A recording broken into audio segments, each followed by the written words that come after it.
Hailing from the backwoods of New Jersey, welcome to the Jersey Guys Music Podcast, where we feature in-depth music discussions and interviews with special guests from the worlds of hard rock, heavy metal, and AOR music. So settle in and crank it up. Now, here are your hosts, the Jersey Guys themselves, Tom and Mark.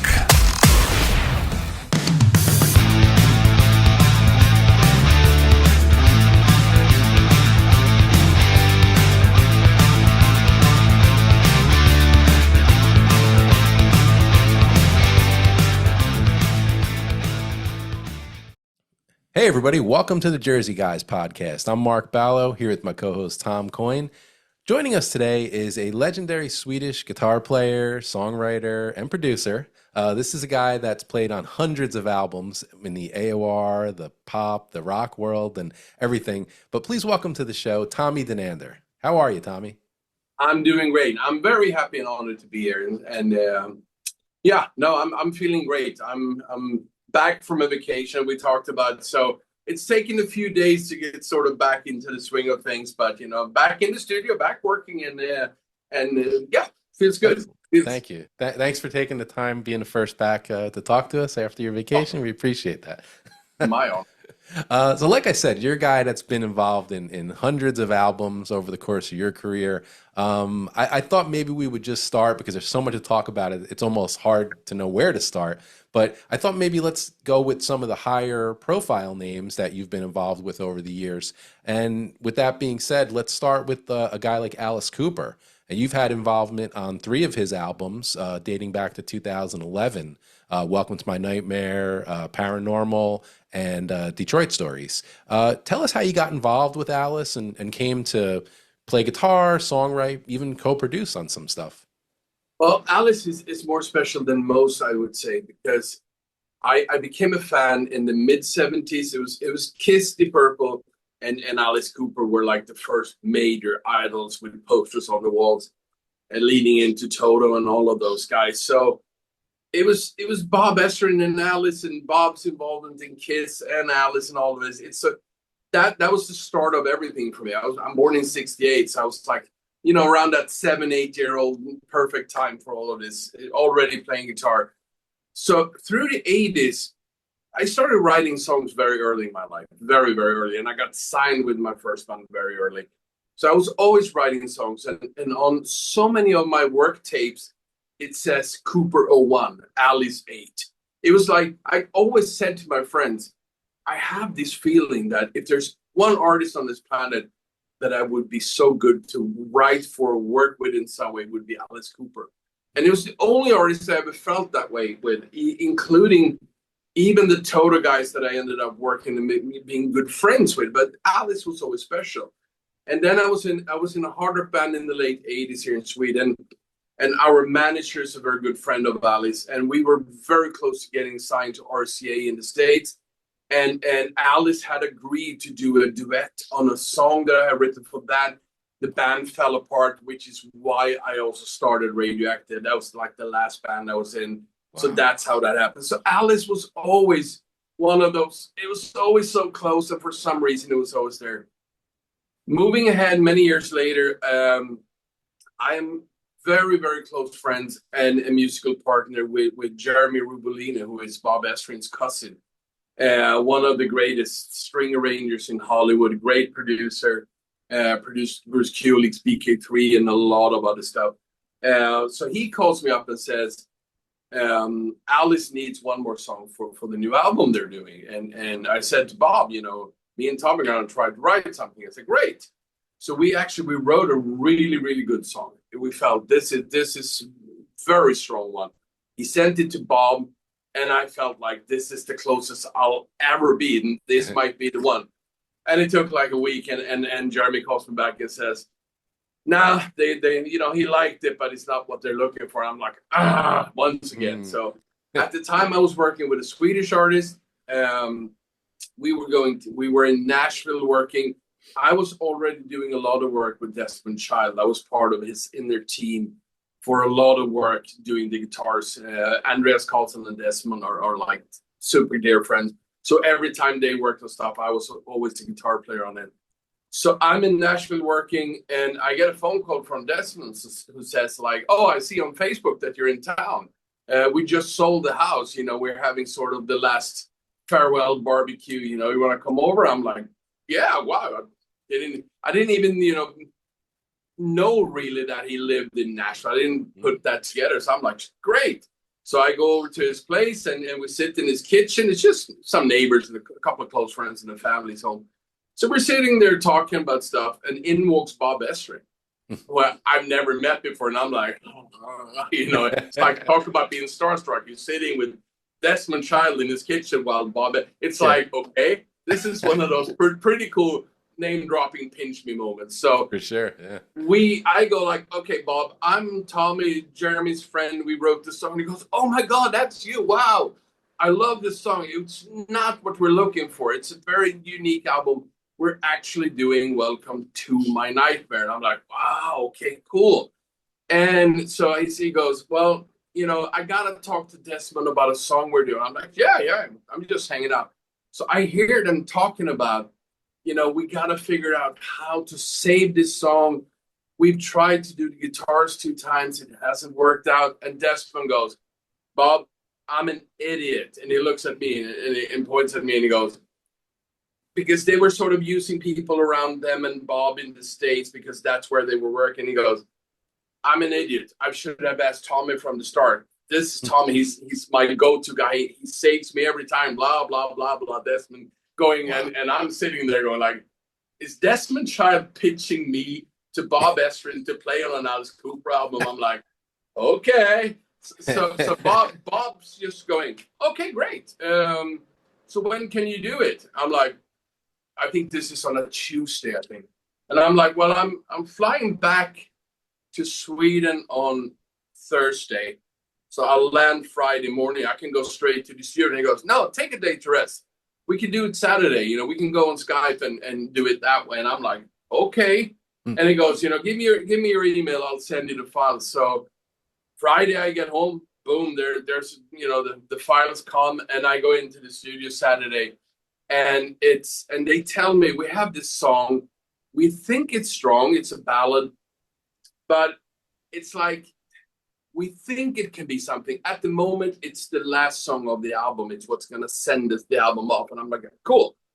And this is like, what is it? Like, when is that? It's 2009 or 10. I think the album was released 11. It was 2010. Yeah. Around that time, all the work I was doing for Desmond and a lot of these people were typical Pink, Katy Perry pop. Very these single string little licks everywhere. It was a certain style, Max Martin style of pop song. So I was really into that kind of sound and guitar arrangement. So I hear this song, and I instantly hear it more modern and with that kind of guitars. And they had used more classic rock, old hard rock dudes, and it didn't fit. So I say to Bob, I said, "I hear something. If you want, I'll do a quick rough version. I'll send it to you." He goes, "Great." So like an hour later, I just send him a rough mix, and he goes, "Wow, this is it. This is the missing link. This is what brings it back to what it should be." Wow. And I'm like, "Great." And he goes, "Okay, can you do all the guitar for real?" I'm like, "Sure, no problem." So 2-3 hours later, I've done the whole song, and I've done a really nice mix of it, and I send him another mix, and he goes, "This is it. It's you fucking saved the song. It's now we got it." And I'm like, wow, I think it's actually gonna happen this time. And in the middle of the song, there's an empty space, and I'm hearing that the guitar solo is gonna go there. So I'm like feeling pretty good about this. So I'm like, so that spot in the middle, it's gonna be guitar solo. He goes, "Yeah. Can I take a shot at it?" And he goes, "I kind of have Steve Hunter in mind for it." I'm like, okay, I love Steve Hunter, but it's like, can I at least give it a... He goes, "Of course you can. The best solo is going to end up on the album." So I spent like the longest time I've spent in my life, like 2 hours doing like, I think the greatest solo of my life. My fingers are bleeding. I'm like, and I'm going to like show them, this is going to be my spot. And I make the perfect mix of the whole song. I even put some little mastering to make it sound good and send a big wave file. So it's, and I called Bob up and I said, okay, check it out. And he downloads the song. He's in his studio and he cranks the volume and he listens to the whole song from the first to the last note. And when the solo comes, leans in, I see him closing his eyes and it's like, you're like, wow. And he listened exactly the second it ends. He goes, Tommy, I fucking love the guitars. I hate the solo, but I fucking love the guitars. And I fall off my chair because that's typical Bob Ezrin, like straight to your face. And I'm like, and he goes, what's so funny? I'm like, well, that's you. That's the way you would say it, and not like, wow, I love the solo. We'll talk about it. It's like, I hate the solo. and he goes, and I laugh and I said, so what's wrong with the solo? He goes, no. The solo is absolutely amazing, but it's not what I'm hearing. It's not what I want. So when the album comes out and I hear Steve Hunter solo, I go, thank God they had a producer like Bob who made Steve Hunter do this solo. To this day, I think it's Alice Cooper's favorite solo on any album. They told me, Alice and Bob said, your guitars made it from the last song until the opening track. So it's I Made of You, the song that starts Welcome to My Nightmare. Okay. And it was a magical moment. The album came out and it did really, really well. So that was sort of the start of it. And I met Alice. Again, I had met Alice a couple of times before that, and we even talked about doing something, but management and other things came in between. Nothing happened. So now the album is out, so I meet Alice and we're hanging out and it's a great time. A few years pass and I get an email from Bob saying, hey, we're going to start a new Alice Cooper album. Are you interested? You have some songs? And that was like in my whole career. That was the moment I went, okay, this is what I've been waiting decades for. So I just went into I was in a bigger studio at that time. I went in early that morning and I wrote 2 killer songs in one day. I sent both of them and Bob went, holy shit, this is good. I went in the day after and I wrote 2 more. In 5 days, I wrote 11 songs. Wow. And Bob was blown away. He sent them to Alice, who called him up and says, okay, I guess we have the new album. And Bob, no, wait a minute, not that fast, But I ended up going 11 months to the States with Alice and Bob to do what became Paranormal. So I ended up writing 36 songs, five, six ended up on the album. Every other song that I wrote ended up with House of Lords or other bands afterwards. So I had good use for the songs. Yeah. And there's actually one of those little Easter eggs that very few people know about. There's a House of Lords album that came out around the time of Paranormal. I would say maybe 2016, 17, something. And it starts with a vocoder guitar. Anyone's listening, and it says Alice, because I did it with a vocoder, and we forgot about it. But I play on the House of Lords stuff, so it's actually still on the album where I say Alice with a vocoder. So. That's funny. That was the introduction. So I did so much work that Bob made me co-producer of the album. It ended up being Alice's biggest chart success in 39 years, went #1 on Billboard and #1 around the world. And a few of the songs were not used, ended up on Detroit Stories, plus a couple of new songs we did, which is why I have co-producer credit on that as well. Yeah. And I think 4 of my songs have been toured and used on the live albums. Fall in Love is like 300-400 times they've done live. And so I had all the singles and everything. So it took some decades and a long story, but the Alice thing came together, and it's one of my more proud, happy situations in life. Sure. Yeah. But you cannot find a nicer legend than Alice Cooper in any way, like privately or among people. It's like, he's everything and much more than anyone can ever expect. Just a brilliant human and everything. Same with Bob Ezrin, it's been such an education to be around these people. So that's cool. That's good stuff. Well, another one you mentioned even before we started talking was, or before we started recording, you talked about your love of the band Kiss, and that was probably the thing that maybe is that what made you want to be a musician? It's 100% why. I was 7 years old. Much shorter story than the Alice Cooper story. I was 7 years old. My mom had to go to a shopping mall next to this city where I still live, where I'm back. Do some errands. And next to that store, there was a record store, the old classic ones in their mid 70s. So I say to her, I'm 7 years old. I say, can I go in and look for, just check? And she goes, sure, no problem. In the window, in 1975, it's a huge Kiss poster. It's that alternative version of the Kiss Alive one that they made. Everyone's seen it. It sort of looks the same, but it's the old coin version. Okay. And I had never seen him. I know nothing about him, but I'm 7 years old. I sort of played a little guitar for 2 years, a little piano at home. I'm about to walk into the store and I see this poster, and I end up standing there for, I don't know, 5, 10, 15 minutes. Just, I don't know what it is, but these kind of superhero aliens are apparently playing guitar. Whatever that is, I gotta do that with my life. So I go into the store, and I didn't understand that the lightning bolt S's were actually S, and it says Kiss. I was at 7 years old. So I said K-I. I'm sort of looking for it, and I find their first albums, and I find Kiss Alive, and I'm like, wow, okay. So, and it's like, and the guy working in this store, it's just the two of us. And the story goes, oh, yeah, that's an American band. They're really cool. I love them myself. That's their new album. It's Alive. It's recorded at a concert. I'm like, okay. And my mom comes back in, and she must have seen something in my eyes, because I'm like, I'm not leaving this store without this album. It doesn't matter, whatever. And she goes, okay. Because normally, even though I've had the best parents ever, but normally we'd be, no, let's do it. She goes, okay, let's just do it.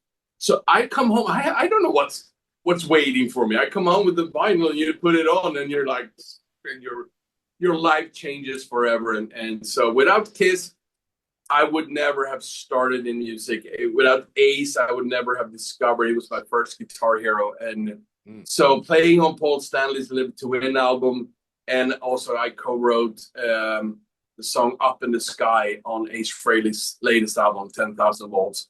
Oh. So working with Ace and being able to tell these people, because I met Kiss so many times, especially Paul and Gene, and I know Bruce and Eric really well, and it's been so many years of doing. I've played live with them and recorded with some of them, but Ace is my first guitar hero. It's why I play guitar, and the same with Paul. So it's cool. Like, I've done. You have to add a zero. It's I've worked on more than 3,500 albums. Wow, it's insane. But it's like songwriting, guitar playing, producing, mixing, mastering. I mean, there's so many things that I've done for 41 years.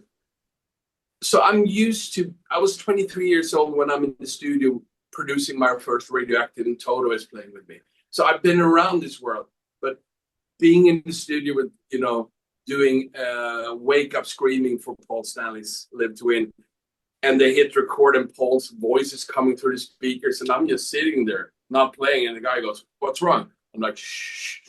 I just gotta absorb it a little bit before I can do this. It's sort of the same thing with working with Ace. We worked on 8, 9, 10 songs, me and Pepe Castro and Ace, what was supposed to be the whole album before Ace changed his mind on stuff. So yeah, I mean, I'm still a kid. I'm still the same fan in my heart. I'm very close to why I'm doing everything I do and have done what I've done. Well, you see, you're the age, and so is Mark, of young rockers that really were influenced by Kiss. I'm 10 years older than you, 11 years older than Mark. When I got introduced to Kiss, they didn't have that type of impact on me because I was brought up on Johnny Winter End, Robin Trower, the Allman Brothers, early Zeppelin, or early Sabbath. So when I was already like a junior in high school when Kiss came out. So when it came out, it's good, but it didn't have that impact that it had for you guys, because that was your first introduction. Yeah. to like Totally get it. And I right. hear See, the for me, it wasn't. I was already. You guys were like kids, and I was already like more than halfway through high school. Well, when I that was like first album you. came I out. was like you just said. I Right. remember, the posters. It was more about the image at the time. Oh, 'Cause yeah. I was so young. I'm like 5, 6 years old. I'm like, this is just cool looking, but I don't know what it sounds like. Like you just said. No, exactly. And I totally get your point, because I have so many friends who are like 10 years older than me. And they were like, they were like, like the cheesy kind of superhero little, it was kiddie I mean, I stuff. liked it, but it didn't.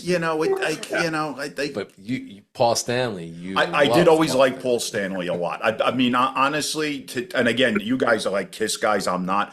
I always thought Paul Stanley, his voice and everything was too good for the band. I would have liked to have seen him do like 10 solo albums and not 2. But no, I agree. To me, he's probably, of all the hard rock singers in the world, he's probably my favorite voice ever. Like me too. I love him. Yeah. But the band itself, it didn't have that impact on me because I was already like 16 years old when that first album came out, and I had been a hard rock kid, so I grew up on I bought $1 Billion Babies the week it came out. I was already in high school, and so when that album came out, the first Kiss, it was. But I see No, I get but it. for you guys, you're 10 years young. For you were a young kid. So like for you that and that's like when I saw the cover of like Edgar Winter's They Only Come Out at Night, that iconic cover, 1972. I was in the 8th grade. That was like, holy shit, what the hell is this? That was the thing when we went into record stores and we were looking at the covers and we were like, oh my God, what is it? These guys are larger than life. Right. Yeah, guys wearing makeup and jewelry and long hair, and you weren't that, and you looked at it and you say, holy shit, what is this? This is like, I want to know what this is. I mean, it was dangerous for real. I mean, It was lock up your daughters. This band is in town. Yes. These days you can have any of the freakiest artists in the world, and the parents gonna go like, you want to go see them? It's like it's nothing. It's just we're used to everything. But it was rock and roll was dangerous and for real back then. People fucking died doing rock and roll back then. Right. It was the real shit, and I'm just happy we're of that age where every classic album anyone's talking about today, we actually bought in the store as just a new album. Yes. Oh, Toto has a new album. They went for a red color in this one. Okay, I like that they go back to the rings and the sword. Okay, cool. You're listening and go like, wow, that's a cool groove on Rosanna. Any of these albums, I remember buying them, and today they're the epic classics. I remember buying Thriller because I did like Michael Jackson a bit from Off the Wall, but I mean I was a diehard Van Halen fan and a Toto fan. So Toto and Van Halen with Quincy that I loved, and all the right people were doing this Black Kids Little Cool album, and you put Beat It On and you love it, and you go, but I kind of like the rest as well. It was just an album that you bought that week, and now it's Thriller. Right. Yeah, one I of the love biggest albums ever. Yeah, for sure. Well, you talked about being involved in over 3,000 albums. Let's kind of get to at least 6 of those albums with your Radioactive project that you've been doing. I know that's something that started back in the early 1990s. Talk a little bit about how that came about, because I know even Tom and I were just talking about that. That's such a great project with the musicians, everybody you get involved in that over the years. It started with that band that almost got signed to RCA. Because we put together that band with people that I had known for years and years and years, based on, let's finally put together a band of great friends where we all strive for like the same goal. And again, I ended up writing all the music, making all the calls, making everything happen. People were lazy, they didn't show up on time, and there was bullshit behind people's back, and it was the same bullshit again and again. And my head just snapped. We played in December 1990, a huge festival, and we killed that festival. We're in all the biggest newspapers, like the next big thing. Our RCA wants to sign us. Alice wants to do the duet. Everything was about to happen. And they fucked everything up. And I just went, I'm done with this. I just went to our rehearsal place, took all my gear and went home. And I said to my girlfriend at the time, I'm done. I'm never going to be in a band for the rest of my life. I'm actually, for the first time, going to go solo. And I was already living in LA. I moved there in 87, so I was going back and forth. So I went back to LA, and I was very, very close friends with the Toto guys, like really close, hanging at their houses, the barbecues and everything all the time. So they were doing a few festival shows in Europe in 1991, including up in the north of Sweden. So Jeff or Mike Carlsson says, you want to come and hang? I go like, yeah, we're gonna drive up, me and a couple friends. Okay, see you there. They do the great show, big festival and everything. We're hanging out the whole evening. The morning after the show, we're sitting in the lobby, and it's me and it's my girlfriend at the time and another friend, and the whole band. We're just sitting in the reception. Nobody's talking. Everyone's a bit tired. It's just dead quiet. And it's one of those freaky moments where I hear a thought come in my head, and I realize my mouth is opening and it's talking and I can't stop it. It's just like you're sitting outside of. I hear myself going when it's dead quiet. Hey guys, if I get a record deal, would you play on my album? And it takes like 4 or 5 seconds. Everyone's like looking at each other and go like, and Jeff says, of course we would. And I'm going, okay, great. And it goes back to being silent again. And I'm sitting there going, did I ask it and did they answer? Like, what's wrong here? And so Jeff says, Tommy, come here. This was before cell phones and internet stuff. So we go to the reception. He asks for a paper and pen, and he walks around the whole band and he says, Tommy's probably got all your numbers, but write down the best number for Tommy to reach. And it's like David Page and everyone in the band. And I got this paper with everyone's number, and Jeff, he hands me the paper and he says, buddy, get a record deal. We'll play on your album, like for real. Would love to. And I'm like, okay.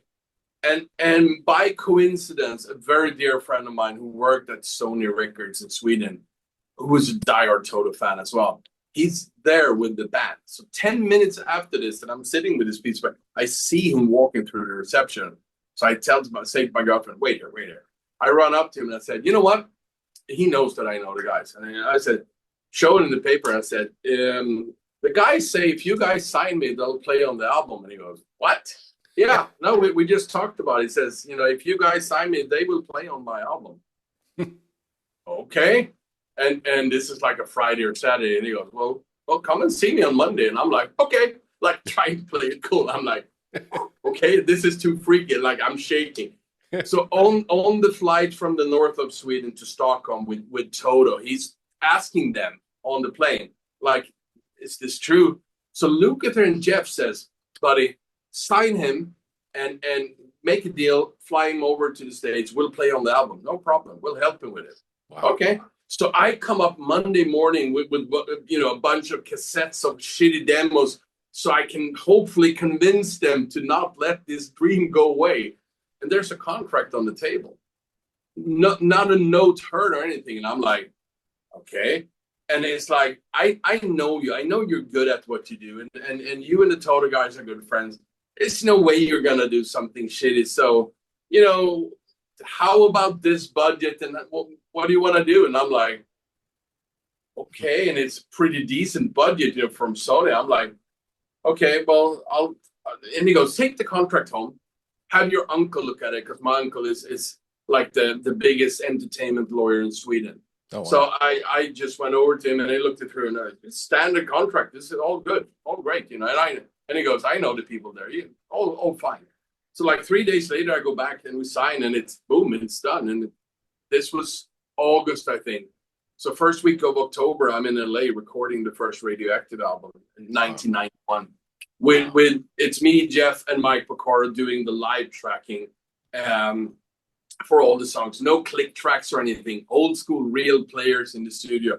I took the songs from the band that I had written that never happened, and because I had no time to like write the whole album. It was not like today what I'm about to write, but I had good songs. But on the flight over, I'm starting to sweat, and I'm going like, Jesus Christ, what have I done? Because I had a friend of mine write down all the charts and everything. These are the like 10 songs we're doing. But that band was a pretty heavy hard rock band. And I'm going to do an album with the Toto guys. And I'm like, Jesus Christ, I should probably have done more of a Toto-ish album. Yeah. Okay, so I come to the studio. I have a little DAT tape of all my demos. So, and they have the charts. So I push play on the first song, and Jeff and Mike go, yeah, God, fucking finally something good to play on. So I'm so fucking tired of all the shuffle drums and all the same crap, you know, like, and Jeff looks at me and goes, but no click track, right? I'm like, no click tracks. We're doing it. And he goes, yes. So they're like, turns out they are the biggest Jimi Hendrix, Van Halen, you know, Led Zeppelin fans on the planet. So they were so excited about playing on Rock Song. Yeah. We're having 2 days tracking, the best time ever. Then I go over to David Page and Steve Porcaro, and they do all the keyboards on it. So it's me and Toto is the backing band. And I came home and I didn't know who was going to sing it because I can't sing. So I started talking to some Swedish singers, and it turned out like that first love from Sony, the higher bosses were like, you know, this guy's not really an artist, you know, we're not going to put any money into this. We're not going to do it. It's like, just release it as a novelty thing. And, you know, it's a fun thing. And I'm like, I worked my whole life to get to this point, and you're just going to release it and throw it away. I'm like, it doesn't feel good for me. So I ended up taking a bank loan, and I bought the tapes back. Wow. So we canceled, and they were fine with it. So I bought the album back, which is why it took me another 10 years to finish it. Thank God. The sad part was the year after Jeff Porcaro passed away in 92. Yeah. But it also made the album one of the last 5, 6, 7, I think, albums he ever played on, and a very unique album. So because of that, I managed to get a lot of really famous people who wanted to be on one last album with Jeff. So it was a door opener. But I had also become extremely good friends with Bobby Kimball, and ended up being very good friends with Fergie Frederickson and even Joseph Williams. So I contacted David Hungate. I wanted to sort of bring as many of the original Toto guys as possible, and I managed to do it. Sure. But I even got David Foster to play piano. And I remember working with Richard Marx in 95, 96. And he looked at me and said, how the hell did you get David to play on your album? He won't even play on my album. And they're like, good friend.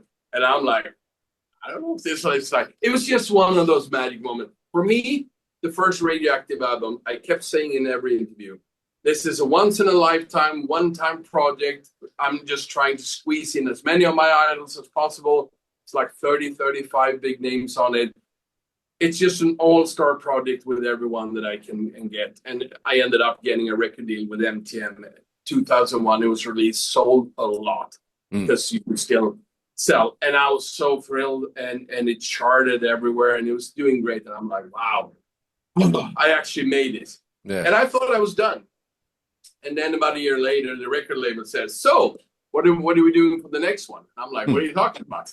I'm like, that's it. And they go like, no. I'm like, well, I should probably do a solo album. And the guy at the label said, you've managed to build a name around Radioactive, so you should keep doing this. And I was like, I never thought about it that way. And I'm like, but I don't even know what to do.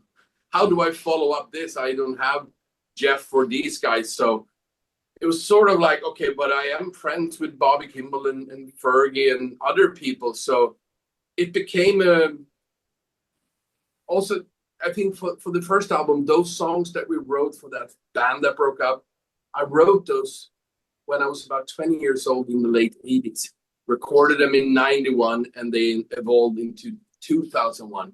And now we're in 2003. We're like 15, 16 years after the songs I wrote for the first one. I am much older, much more experienced, much better writer. I sort of know more what I want to do. So I think it became a different story for every album. And it's sort of, I thought, well, now I have 2 albums, great. And then other labels started knocking on the door, and it became a third. And between the third and the fourth was a 10-year break again. because I'm not an artist. I this is my room. I work for other people, which is why. So, but I almost signed with Frontiers after the first one. They actually gave me a big offer, but MTM had one option for the second album, and they matched the offer, which was pretty good money back then. So, which is why I stayed. So after all of these first 4 albums I did, Serafino emailed me from Frontiers and said, isn't it time that we do what we talked about, like you signing with Frontiers? Let's do like 4 albums in 8 years and like start building it up again. And he goes, do you own the rights to the earlier albums? I go, yeah. So let's re-release them and like build it. So that's why I signed with Frontiers, and we've done 2 albums now. And of course, through the process of 34 years since I did the first one, the people I know now and what I know now and the studio that I have, and Mutt Lange being my mentor, the people that I'm able to have involved, it's a different world. So I never expected it to become a journey of this many years, but thank God it did. But sure. I owe, as much as I owe to Paul and Gene and Ace and Peter for the Kiss influence, Jeff and Mike Porcaro are 2 of the most important friends, best friends I've had in my life. The things they did for me, the calls they made on my behalf, and the work they did for me to make things happen is like the probably what I treasure most, and it's heartbreaking that both of them are gone for all the reasons. Yeah, musicians, but the people and everything. I mean, Jeff Porcaro is, in my opinion, the greatest musician ever walked this planet, but an even greater human being when you knew him. It was some. There will never be another one like him in any shape. So the Radioactive story is pretty cool. I have the okay from Frontiers to finally do vinyl releases, which I am doing. I'm finally starting to do all of the albums on vinyl. So that's finally a cool thing. And I already have a concept for the next album. At this point, that's what I do. I need to come up with a concept, what I want to do. Because when I did the first one, nobody had done an all-star project like I did with these legends, which is why it also became such a big talk. Like, you had all of these original members of Toto and everything, but so many legends. After that, people started saying in interviews everywhere, oh, I'm doing that, the Denander Radioactive thing. We're adding a lot of people, doing this. Today, that's... it's the norm, Yeah, but I always have to go the other way around. I'm more into, maybe I'll have 1 or 2 singers for the next one, and a very, very few people, like I've done on the last albums. Yeah. Because I always want to go the opposite direction. So did you find in 91, like the more AOR-based projects were getting the doors slammed in their face, kind of similar to the way like the hair bands were? Because there were a few, like Jay Graydon had the project that was going on. Planet 3. Right, which was a phenomenal album, but I know he was only able to get that signed like on a small Jap label. Okay, I'm the reason I'm not the reason it happened, because Cliff Magnus and Glenn Ballard and Jay Graydon put together this awesome album called Planet 3. Yeah, it's phenomenal. It is one of the best AOR albums. Absolutely, ever made. maybe the best, but it's it's way up there with the best of the best. It only was released in Japan because if it had been 5 years earlier, they would have been massive in America. But it was exactly like you say. So when I got signed to Sony and I was hanging out with them, I had the Japanese version of that. So I say to the A&R, why don't you guys sign this? It's one of the greatest albums ever done. And they go like, I don't know. It's like, and I'm like, idiot. So I the day after, I bring my Japanese copy to the listening room at Sony with the huge speakers and the great sound. And I tell him and the boss and everyone, it's like, give me 5-10 minutes, please. And they're like, sure, no problem. We go into this room, close the door, and I turn the volume up, and I blow them away. And I say, because I was in touch with Jay Graydon about working on that first Radioactive. So I was in direct contact.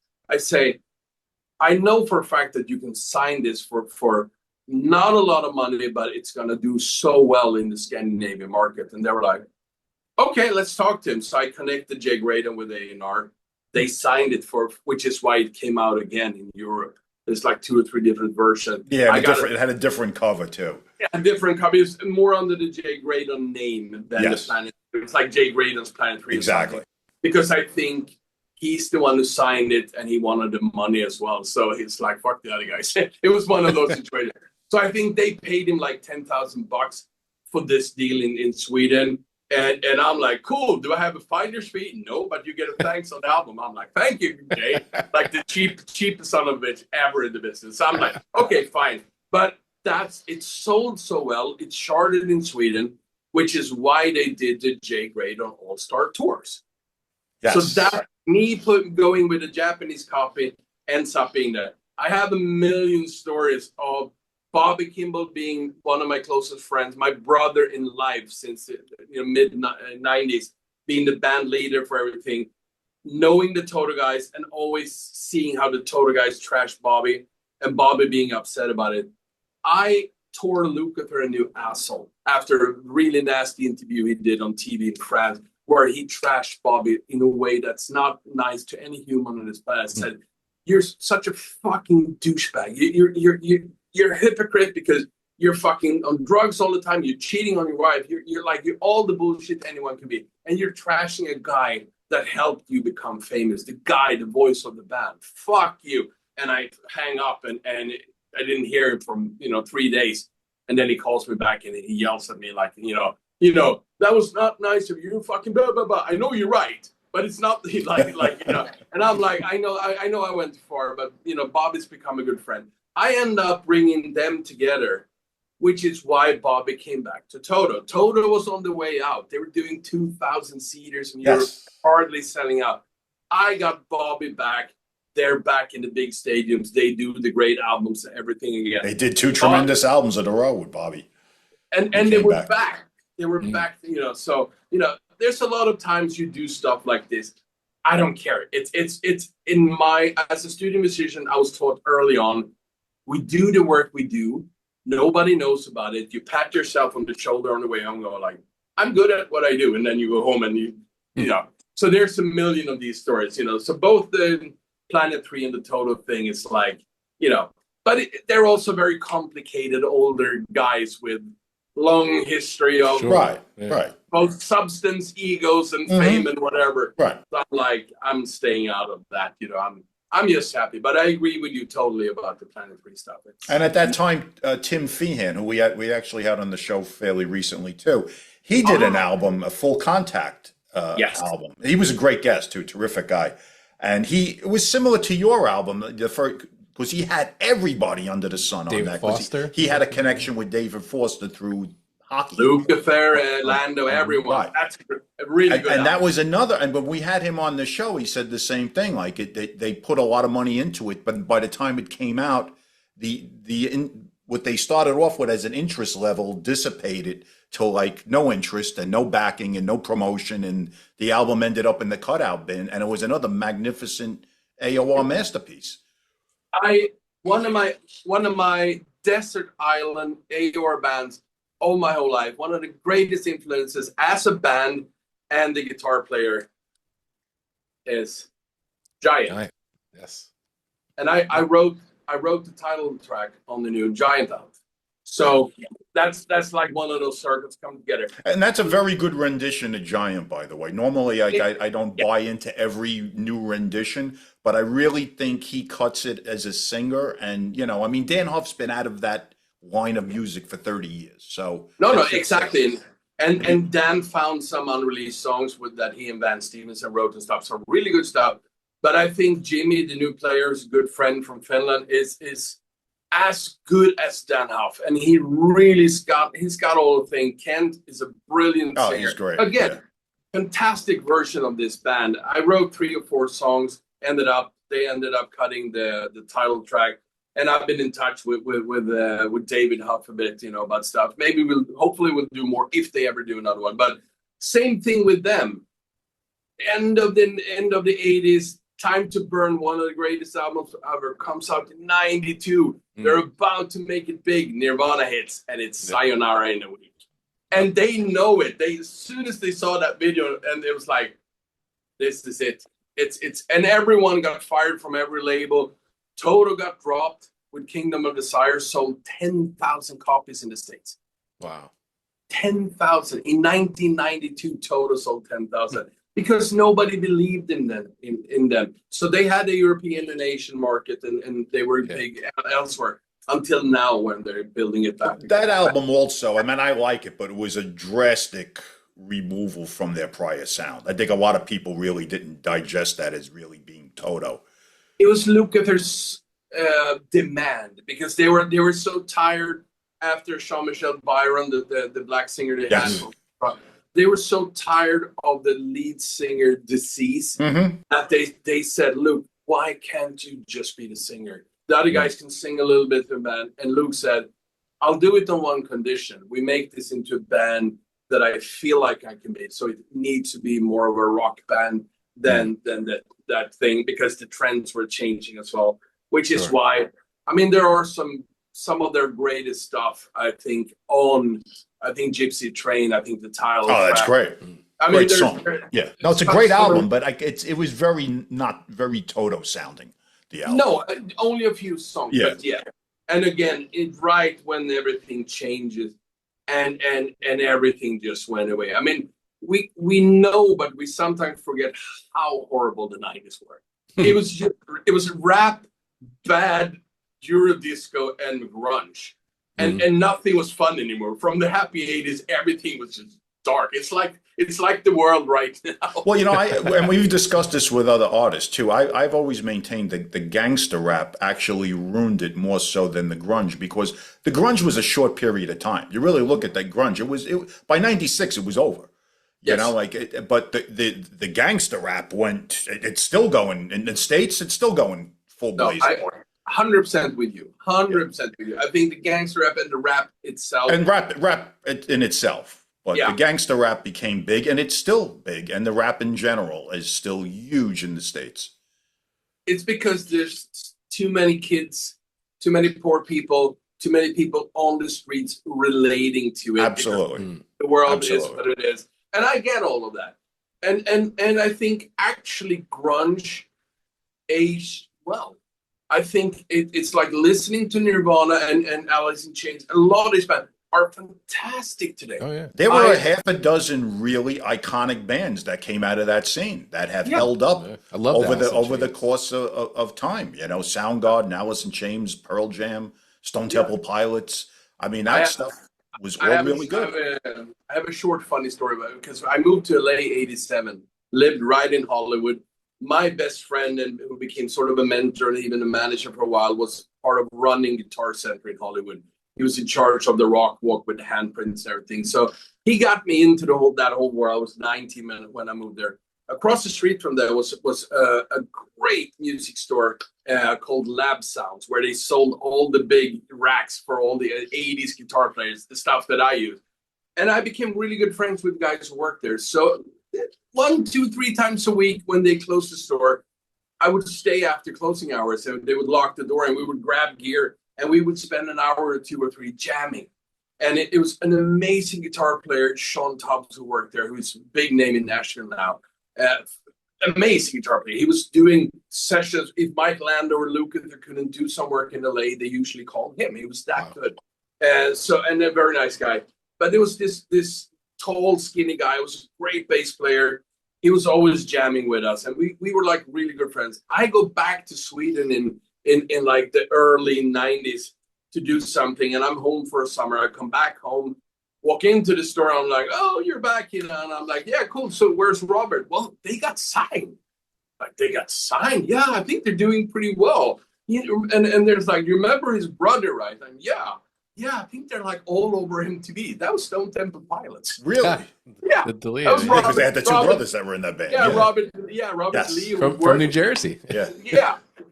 yeah. So it was like, and I, you turn MTV on, and they blew up, and they actually came to Stockholm shortly after, and so we met.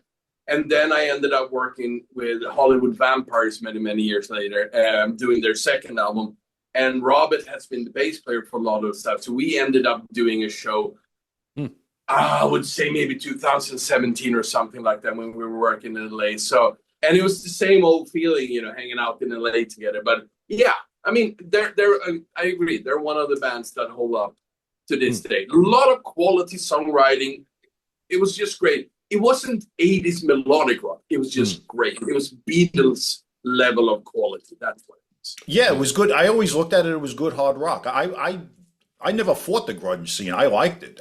I never understood why the two couldn't coexist. But that was the record label's choices. Yeah. But it's always been like, through the disco comes the punk rock, through the neon of the 80s comes the grunge. Through all of that, we had the Max Martin era of pop coming back again. I think we're finally at a stage where there are no trends. It's just a lot of music because it's so easy to access everywhere. I don't think we will ever see any giant trend. I mean, the K-pop thing is a giant trend right now, but so still is the rock scene or anything else. I think people will listen to whatever is out there that's good these days. Yeah. For good and bad. I did want to talk to you about a couple of different. We mentioned Fergie Frederickson. You ended up doing an album with him. He's one of my all-time favorite singers. How was it working with him? It's a fantastic album, and could you tell us a little bit about it? He was also it's one of the people I miss most. Two people actually, because they died so close to each other, is Jimmy Jamison and Fergie. Yeah. Fergie became like family, like Bobby and Fergie and I. And Jimmy during those later years as well. Fergie was amazing. The record label I signed Radioactive to introduced me to Fergie in 1999 because he did an Equilibrium album for that label. So he was in Stockholm doing a little club show to promote the album. And the guy from the record label calls me up and says, you want to have Fergie come over to your apartment in this little town north of Stockholm where I live and sing on the album? I'm like, are you kidding me? I'm like, yeah, I would love that. So the day after, they drive Fergie to my place and we just spend the day together, and I have it all on video, which is amazing. So he sang, I think it's 2 songs on the first Radioactive we did that day in my studio. And it just felt like an old family member that you hadn't seen for a while. We just instantly were like brothers and just wanted to do more and more and get back to everything, which is why we did that album for Frontiers of Fredrickson, another album. Of all the albums I've done, I think it's the one that I have signed most times all over the world, with most people saying, this is my favorite album of everything you've done. I have all the original vocal recordings. We had a lot of problems making that album, which was at the core of it was my fault because I had a very poor studio. And Fergie's in the States, I'm over in Sweden, and I'm writing the music and I'm sending it to Fergie and Jim Peterick and Ricky Phillips, the people involved in this. We're putting everything together, but I'm in charge of making the music for it, and it's just not sounding good enough. And I didn't have the studio or the knowledge to mix it in the end, but like when we finally have the songs, because we had a big budget. So we decided that I'm going to go over to the States for 2-3 weeks to record the vocals with Fergie in LA. So we spent 2-3 weeks together at a nice home studio, really nice home studio. A friend of his that he was playing with lent his studio. So we were just driving in a little rental car to this place, a long drive every day. My girlfriend was with me at the time. And recording and had the greatest time ever and a million fun memories. A lot of it is on video that's going to end up in the coming documentary about Radioactive, stuff that nobody has seen before. So many funny situations, but it was like an older brother. We were always the best of friends, and we did that album. And then he got sick in the cancer, and it was like just horrible. But he went into the alternative treatment and it worked. And just as he started getting better, I had put together this project that I called Legends of Rock that we were starting to tour the world with, where I had a Swedish band that was really good. And then I called all my favorite singers in the world. I had Bobby Kimball and Fergie and Bill Champlin and Steve O'Jerry and Jolene Turner and Graham Bonnet and Eric Martin. I mean, like all the singers from all of these bands.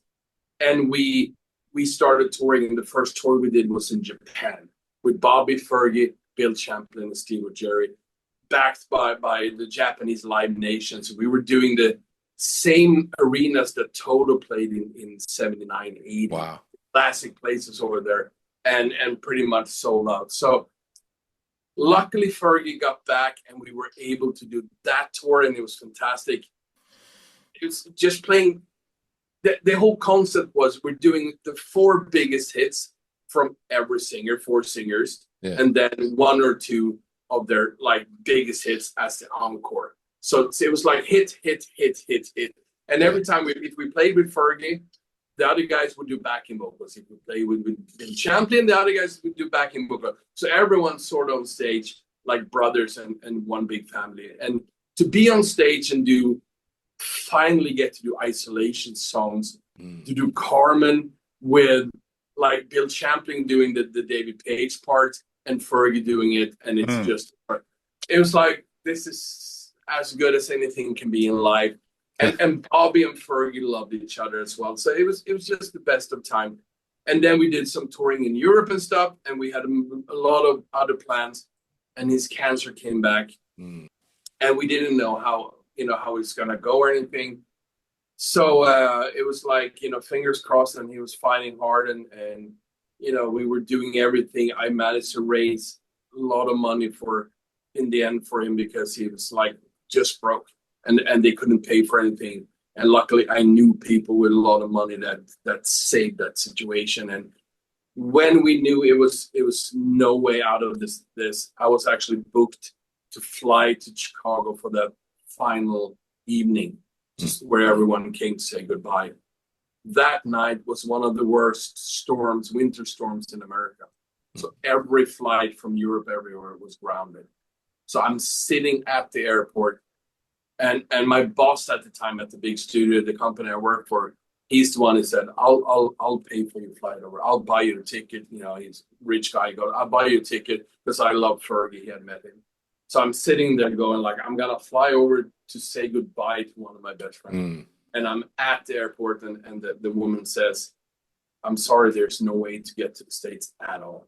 Like all flights are grounded. So I'm calling Fergie from the airport going like, I'm not even going to be able to come and say goodbye, which means this is the last conversation we'll ever have. And, with tears, you're back in the taxi going home, and my girlfriend sees me come back and goes like, what the fuck are you doing home? I'm going to tell her a story.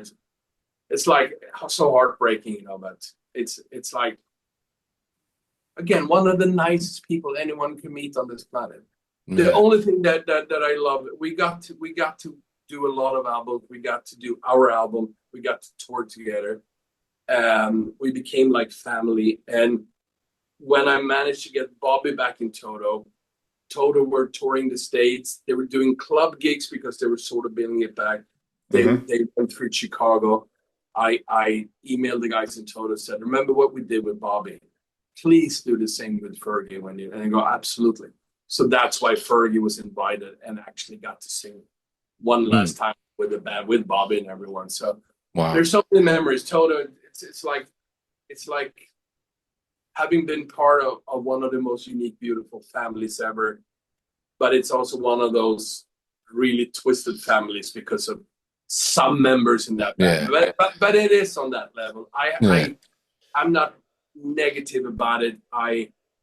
Even with all the shit that Lukather said about me or other people, I know him enough from all the time we've spent together in private to know what kind of person he is. And he's just a guy with a lot of demons and a dark part, and he hides it with a lot of humor and in the past with drugs and alcohol. He was never an alcoholic or into that. He was fighting demons. which is why he managed to stop everything. He just said, "I've had enough," and he stopped it and he never went back. Yeah. Which is not easy if you're really an alcoholic or if you're deep into it. But he was fighting demons, and I'm the kind of person who goes, that's his sort of karma, legacy, and whatever it is. And I'm honestly, I'm just happy to see him and the guys still doing this, and they sound well. Well, I love the fact that, and we talked about this before we went on air. I mean, I just saw him 2 weeks ago, and I love the fact that they do have this new younger keyboard player, Dennis Atlas, with them now, but that they're actually paying homage to the Fergie era, doing, you know, Carmen and Angel Don't Cry, and it's so great to hear those songs again, and that they're actually, you know, playing those songs. I agree. Some of the best songs, absolutely. Yeah.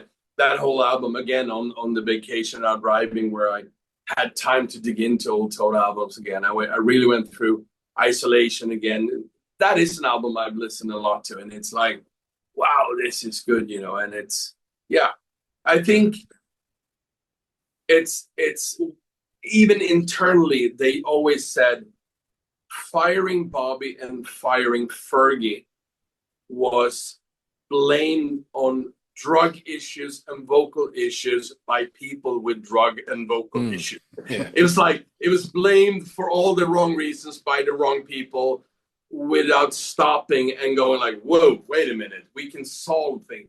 With Bobby, it wasn't that easy. There was something happened legally that was on the level of there was no other way of him letting him go. But he was not alone in being in a tricky situation, even though he's the one who messed up the hardest. So, you know, but they got back together, they made more music, and they did all those great tours. So yeah.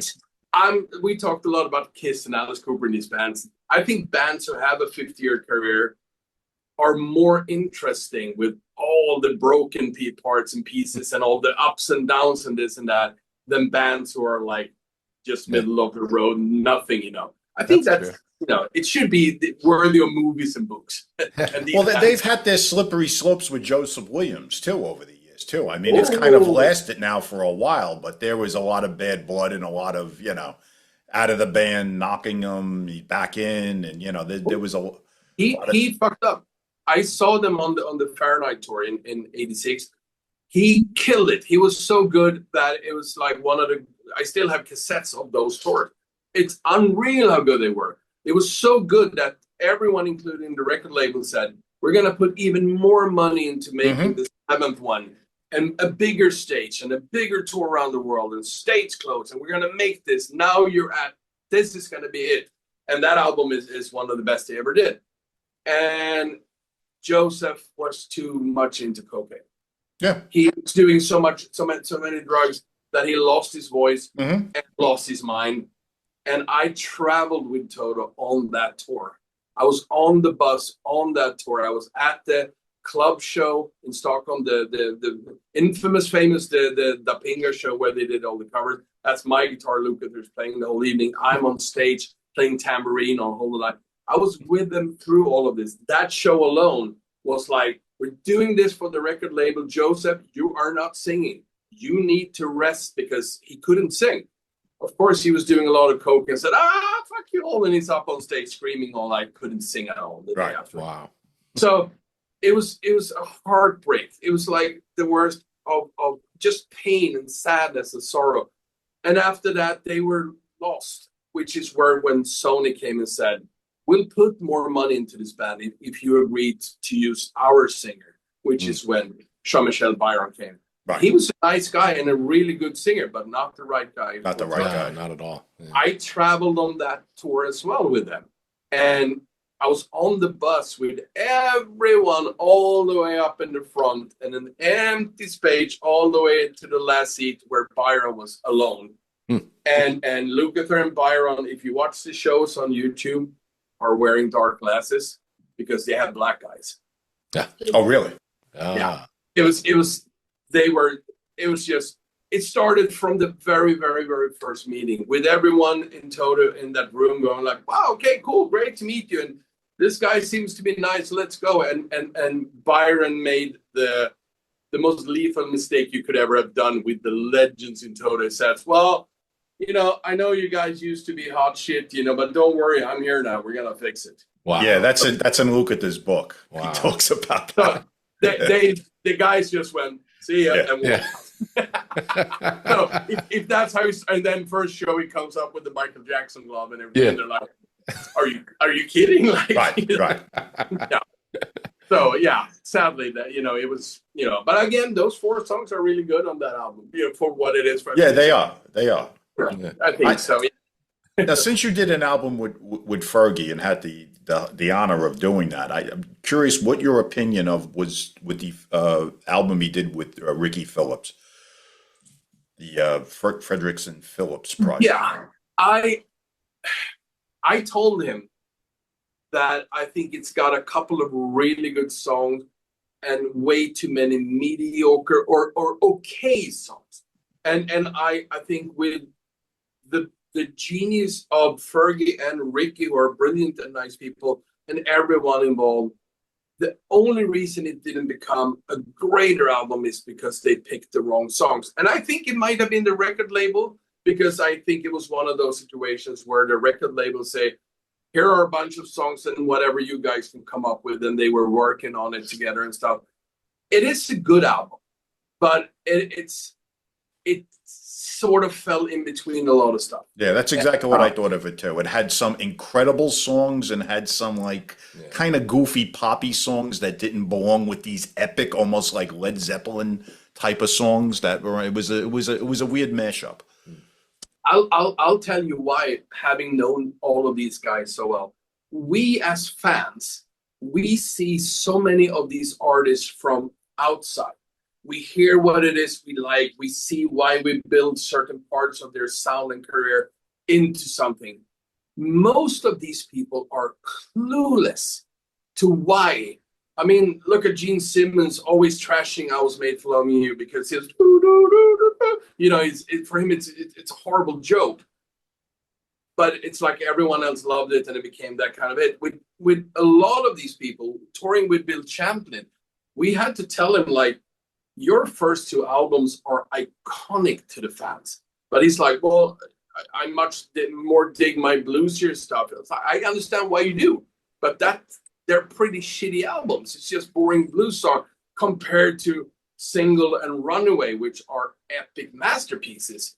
And once we started playing, they went, well, we never saw it that way. Mm-hmm. It's like, it's what we call in Europe and in Asia, so we call it West Coast, and which is that kind of David Roberts and Bill Champlin, Airplay, David Foster stuff.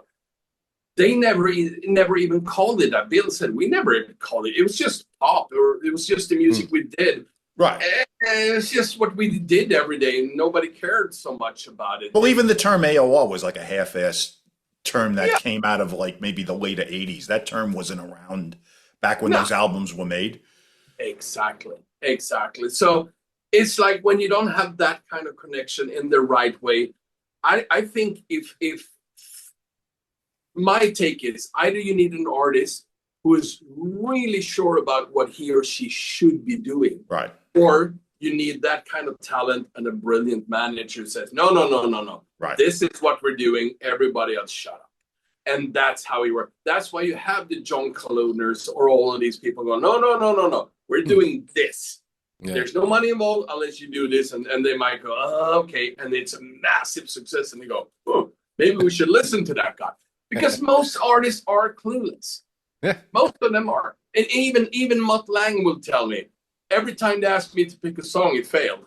Like, what do I know about picking the best song? I picked songs because I like the sound of one note in the guitar solo. That's not really why you should pick a song for radio. So, and I've come to learn that by doing these podcasts, because we've done close to 100 of them now, and a lot of artists we've had, I'll say, like, that was your greatest album, that was your greatest song, and they're kind of lukewarm on it, right? And they disagree with you, and I'm saying it as a fan who intermingles with hundreds and thousands of other fans.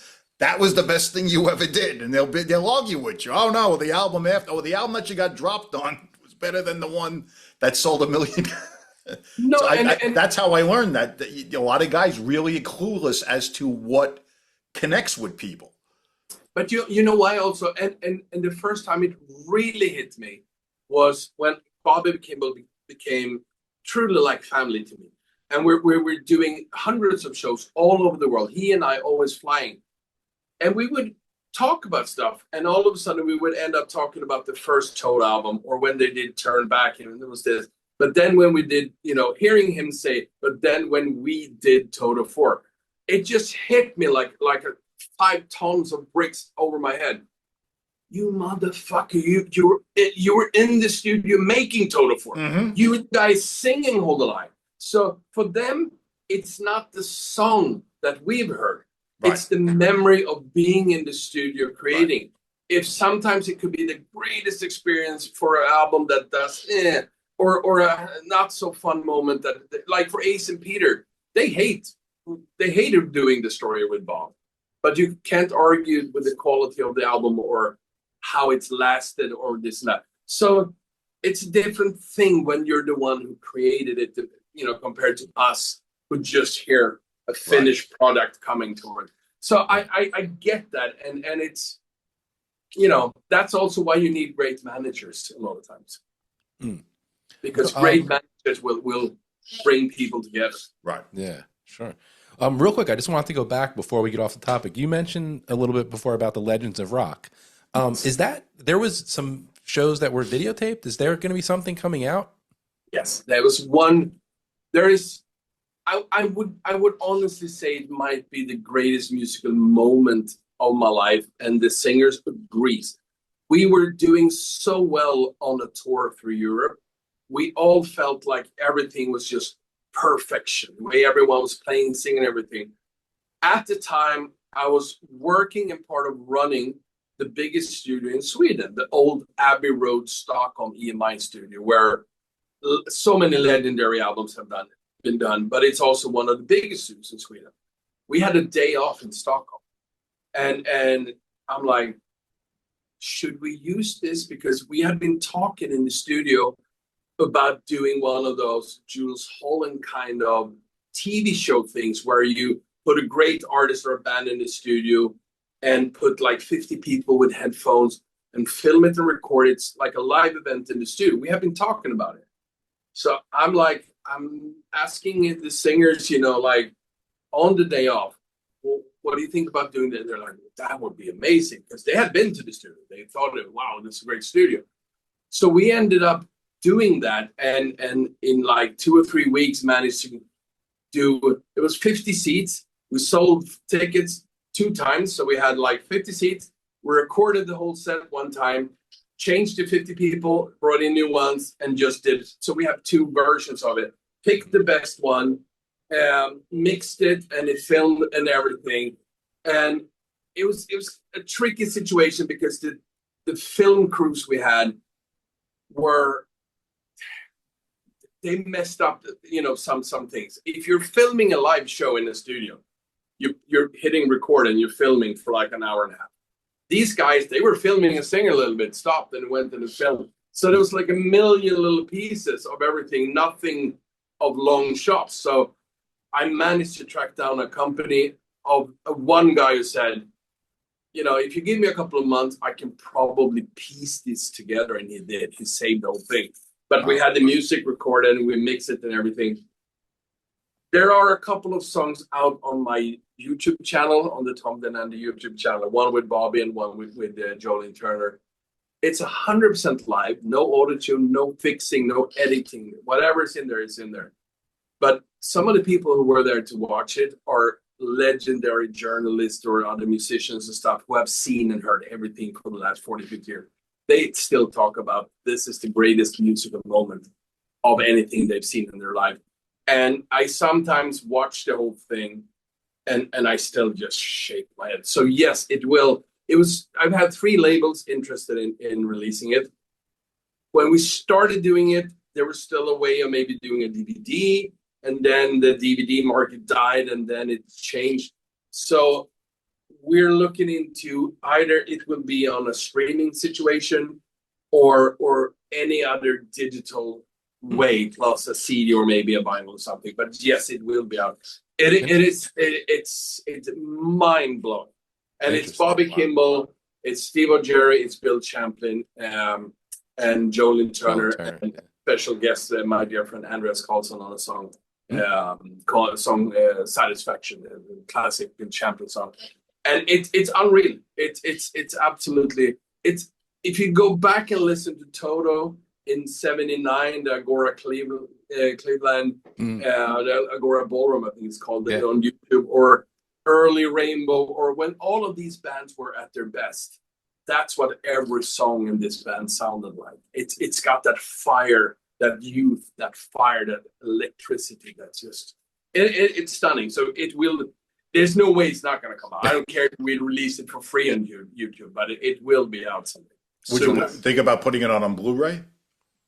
It's again, if it's enough of a market, because Blu-rays and DVDs are, it's like back in the days they sold a lot. So now everything's streaming. It will for sure it will be out in formats, any format we can do that's gonna work. So.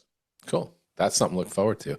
Is there anything else you wanted to talk about? I did want to talk about one more thing because we talked about it off the air, and I wanted to. And I know that we discussed my T-shirt, the Fate, with a certain guitar player, Matthias Eklund, and then this guy played on the third Fate album, and he has and still has a huge cult following. And we were talking about off the air how at the time, and maybe still, he had the greatest sound that to this day I've ever heard committed to a record. And if you could talk a little bit about him, I think there'd be a lot of people that would appreciate that. No, he's a very, very good friend of mine. One of the funniest guys that I know. The guy's an alien. The guy, I mean, his band Free Kitchen, and everyone's ever heard them. Yes, I have some of the CDs. Great band. I saw them, I would say maybe 10 years ago, no, maybe 12 years ago. I saw them. We were doing a guitar clinic in Denmark, I think, and they actually played a show. It's the first time I saw them live. It was like watching Van Halen in 77, 78. It was just unreal how good they were. And I remember telling them in the dressing room, like, how is it possible you guys are not ruling the world? Because with everything you do, it's just insane. The guy is one of the most unique guitar players ever. I've probably seen him do his guitar clinic thing 30, 40, 50 times because we did all the trade shows every time. And we had a thing where we would do breakfast or lunch together, or sometimes even dinner. You know, Swedes hanging out in Germany at the trade show or at the NAMM show in California. Always talking. And we played on a bunch of albums together. And we also sometimes at these shows, we would do blues jams. And I'm a pretty good blues player. And sometimes I would bring like Bruce Geitz or some other, like good, all around great player. And Matthias would be involved. And we would play a blues, and it's really cool. And Matthias can play a blues to save his life. And he's the first one to tell you, because he doesn't have the blues chops. We're in a do, and he goes, it's like 500 aliens landing, and it's just weird sound. And everyone's just going, what the hell is happening? It's like, the guy is just, I love watching him because he's funny, like, he's from Gothenburg. They have a very specific sense of humor in Gothenburg. He's very Gothenburg, and so good with people and everything. And he was in all the big guitar magazines. He was everywhere all the time, like building his name. And they rarely do anything about me. I'm actually gonna be in Guitar World for the first time ever in a few weeks, which is like, wow, that's a bucket list I waited 4 years for. So nice. We were having lunch one time. I think it was in Frankfurt, and Matthias says, "You're the one I'm most jealous of in the whole world." And I'm looking like, yeah, sure. I just saw Joe Satriani and everyone like crawling on their knees in front of me. No. I'm good at being the circus monkey. Everyone, laughs with all the sounds and all of that stuff.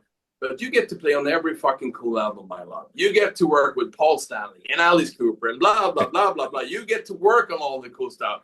I'm the circus monkey. And that's when it hit me, because we all are insecure or wondering about what it is we do. I grew up in this little town north of Stockholm where I am right now. 200-300 meters from where I live was a kid who went to the in the class next to me.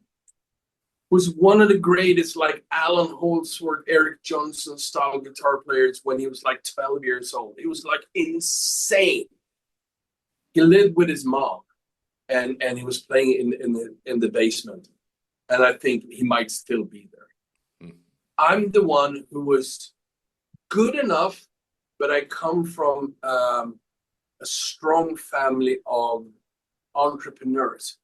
I was taught very early on how to look for people, how to get in touch with people, how to build brands, how to connect, how to... My grandmother said to me, if your dreams don't scare you, they're not big enough, when I was like 10, 11 years old. So I sort of always went, what do I want to do with my life? And if I aim to go to the States and be a session player, I gotta practice and learn that. And I ended up doing it. And I ended up working with all these people. So I ended up learning the craft for real. But session players, we do 90% of all the heavy lifting, and the star will take all the glory for it. But that's the sort of chosen path we have. Yeah. But it always comes back to me, especially at trade shows where everyone is playing 5 times faster than Yngwie Malmsteen, and behind their neck, and there's rockets shooting everywhere. And, woo, everyone's screaming, and you're going like, holy shit, it's the coolest thing I ever seen. But would Bob Ezrin or Mutt Lange or Desmond Child or any of these people I work with, would they bring that guy or girl into a studio? No. People have no idea how many big albums that I am the guitar player in secret, how many albums I've ghosted, famous big album, because the people involved cannot play. The same goes for Toto guys, everyone. We all ghost on albums because an album needs to sound good, and then everyone can be the star on stage. So it's always been that sort of thing with me that okay, there's different sides of what we do. But, going back to, I knew about Fate, Danish band, great band. I didn't know that Matthias was part of the band because I didn't know him when he was part of it. And then we became friends and we were hanging out and all of this. And then I saw an article about him with that band. I went, wow, I had no idea, like connecting the dots like we do. So it's been a while since I saw him in person, because when my daughter was born 10 years ago, I stopped sort of touring and traveling and all of that. So I haven't seen him in a while, but we're Facebook friends and send messages and stuff. But the guy is brilliant and truly one of the most unique players out there. Oh yeah, without a doubt. Yeah. Nothing quite like him. He actually came, I said the third, he actually came in on the 4th album. He only stayed for 1 album and 1 tour. And then he moved on. He started Free Kitchen then. Yes. Yeah. No, great. I mean, I come from Sweden. There's an Yngwie Malmsteen around every tree. There's so much brilliance in this country. Oh yeah, there always has been. Yeah. It's like, I grew up with Max Martin and these guys, and we were in the top 40 band together. I've been around all of these people forever, so we sort of, everyone is used to each other. But I grew up with the guys in Europe, and my first band ATC, we did a show in early '83 before Yngwie moved to the States, and we were doing a tiny little, not even a festival, a tiny show in Stockholm with a few acts. And our singer said to me, Tommy, and I'm like 14 years old, something goes, you're a really good guitar player. Everyone loves what you're doing. But there's going to be a guy tonight that might upset you. He might scare you. And I'm just preparing you so you know. And I'm like, oh, okay, And we're playing that show, and Rising Force with Yngwie is like the headline thing. And it's like, how do you go home after that thing? Like, yeah, I'm going to keep doing this. I went home and I said to my dad, I think that idea about being a tennis player is not so bad after all. I thought you were going to say John Norum. Yeah, and John and I, we were like best friends. We were hanging out all the time. And I was jealous with John because he was a much better guitar player than me for the hard rock thing. I had everything else that he didn't have, which is why I became a session player. But I used to see Europe in the very, very early days in small clubs and stuff. And he just had that thing, that Gary Moore tone, that whole. Yes, he's a total Gary Moore disciple. Yeah, and I love Gary. He's one of my all-time idols ever. So it's like I was always jealous with John because he had all of that. yeah. But I was healthy jealous with a lot of players. But I also got signed when I was 14 with my first band, Polygram, which is Universal today. And we were in all the magazines, and the career started early. So it sort of worked out. But in many ways, I wish I got signed and I got started later, because 14, 15, you're too young to deal with everything. I wish it was 5 years later, but it's the old T-shirt. I might be old, but I got to see all the cool bands. Exactly. So it's a lot of that. You did all right for yourself. Yeah. You know what? It's like the big 41 years circle. It's like where I am right now. I've never felt more at peace with anything. Especially my daughter is turning 10 in September. When she was born, it's like everything that's important in life is her. It used to be music, and this is, I was born to be a blah, blah, blah. No, I was born to be a dad. Yeah. Doing this is the luxury of everything else. I get paid to be in this room every day. Yeah. Do music still. Nice. Good. So it's, cannot complain. Great. That's great stuff. So in closing out, when we're going to see anything new you want to talk about, a new Radioactive, anything? Radioactive, I think I got the first ideas of what I want to do. It starts very early on. It's something that will be recorded during next year. I don't know if it's going to be in the end of next year or beginning of the one after, where it's released. It all depends on the Frontier schedule. Mm-hmm. So that will happen for sure. I've had a dream since the 80s, and a lot of people, famous people, a lot of people I work with keep telling me, and they've told me for decades, you should be working more with scoring movies. I played on a lot of movies, big ones, Alice in Wonderland with Johnny Depp and Gorillas in the Mist and stuff like that. Just played on it. I've written a lot of stuff, but it's something I have this 5, 6, 7 year goal right now where I want to get into, because I'm 57. So I'm thinking, like, I always said, well, when I get old, I'm going to start scoring movies. And then I turned 57. I went, wait a minute, I am old. So I got to start working on that. So if you're old, I don't know what it makes me. Yeah, no, exactly. Well, I had to look at the number to go, wait a minute, I am old. I don't feel old. So slowly, I'm actually, I did a movie called Ramirez. It's an American short movie that comes out in October, I think. It's the true story of a serial killer in New York from 1985. Very cool movie. And I did the theme song with the director and Robin McAuley, who's singing it. It's pure Def Leppard. We wanted a pure 1985 Def Leppard song. So I have all the original drums that Mutt gave me and everything. So we did a very Def Leppard without copying it like cheesy, but it's a very Def Leppard song. And then I'm scoring the rest of the movie. So that's going to be out this fall.